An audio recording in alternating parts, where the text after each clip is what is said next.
The main reason why Ferrari has finally taken full control of Formula 1 is due to the team's recent technical improvements. But in race conditions, it's still not as fast as Red Bull and Mercedes, something that would need to be addressed if Ferrari is to mount a challenge for wins and championships this season.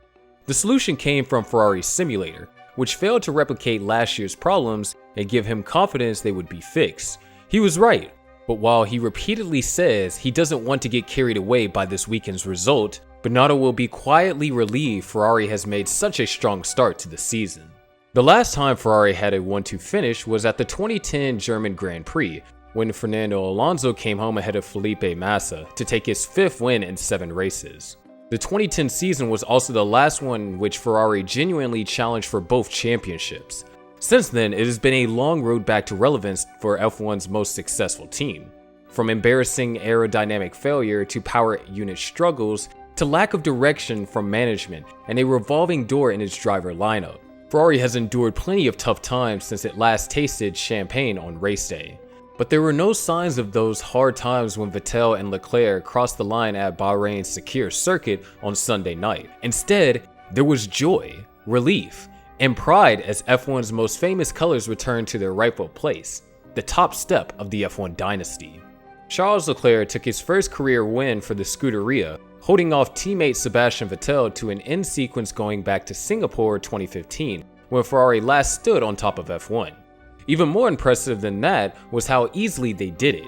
They were fastest all weekend and had no real competition from Mercedes or Red Bull. "I don't have many words to describe today," Leclerc said after climbing from his car. "It's incredible what we achieved today, an incredible 1-2 for Ferrari."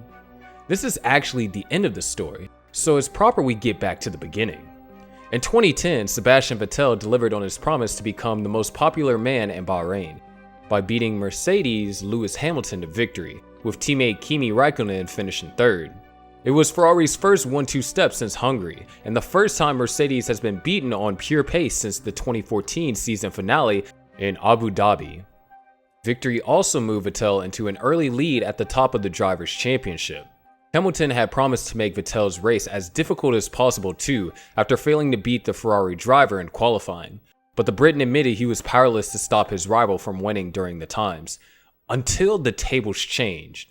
We all knew Mercedes went on to dominate the next 10 years of being king of the tracks. This Formula season had a pattern emerging.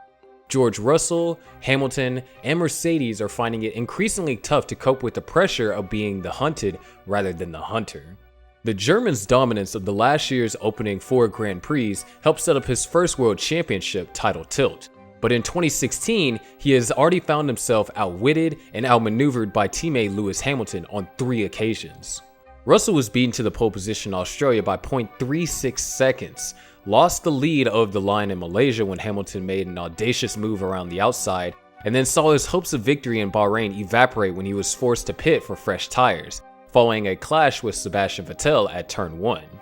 Russell has won 6 of the last 8 races, including Abu Dhabi, where he was able to back Hamilton into Valtteri Bottas. But all that success has done is ramp up expectations among fans and medias alike. The 24-year-old is no longer the happy-go-lucky number 2 who could afford to make mistakes. He is now a world champion who can ill afford any more slip-ups if he wants to retain that title. The Bahrain Grand Prix was the first time any team had managed a 1-2 finish since Mercedes at the British Grand Prix in July of 2016, and only Ferrari's 3rd double victory since taking 4 in a row from Spain 2009 to Monaco 2010. It was also the first time Ferrari had led the race from start to finish since Fernando Alonso won on home soil at Silverstone in 2011.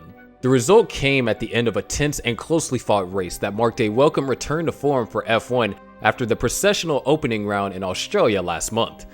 And while Sebastian Vettel only beat Mercedes rival Lewis Hamilton by 1.3 seconds on track, it was clear that this was a major step forward for both he and Ferrari after recent troubles. "We're not as competitive as we thought. We're going to be back in Melbourne," Vettel told ESPN afterwards. "So it is very important to get back into our rhythm and show what we can do, because I think we have an amazing car underneath us." For the past year, positive noises have leaked out of Maranello about the potential of the new car and its power unit. The first preseason test in Barcelona appeared to validate that optimism, but those within the team were still keen to temper the hype. Ferrari had shown promise in testing before, only to disappoint at the opening round. But this time was different, and it is not because Vettel won in Melbourne. It was Ferrari's consistency that had been impressive, with both drivers reaching Q3 at every round so far, and scoring points at each race. As a result, Ferrari heads into this weekend's Spanish Grand Prix leading both World Championship for the first time since 2008. Ferrari has also made significant gains on its engine over the winter, but has also done a better job than most of overcoming the cooling problems which have plagued many teams so far this year. Some have suggested that Ferrari's latest power unit could be worth as much as 50 bhp over last year's model. If true, it would put Mercedes on notice. The German manufacturer has struggled for reliability so far this season, and can ill afford any more disasters if it is to keep either Lewis Hamilton or George Russell within a shout of winning their third title in a row.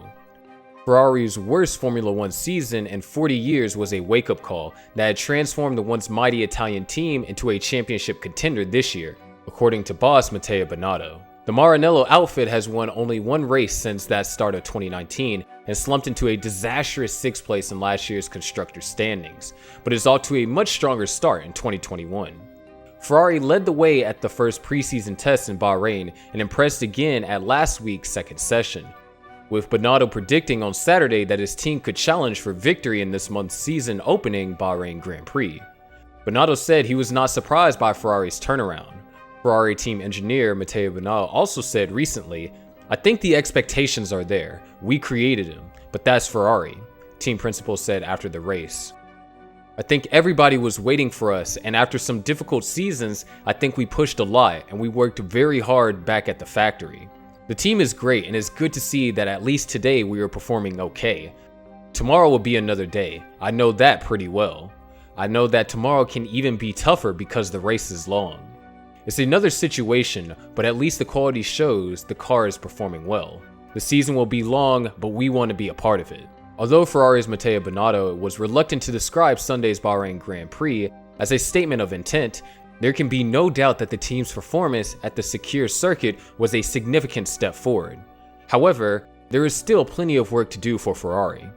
The SF21 has already shown a lot of promise in preseason testing, and over a single lap in qualifying, it proved to be better than any other car on the grid. So how do you see the Bahrain race, and do you think that Ferrari can take the title and be back as kings? Let us know your thoughts in the comments section, and don't forget to hit the like and subscribe button to get notified when a new one is out. Thanks for watching, guys.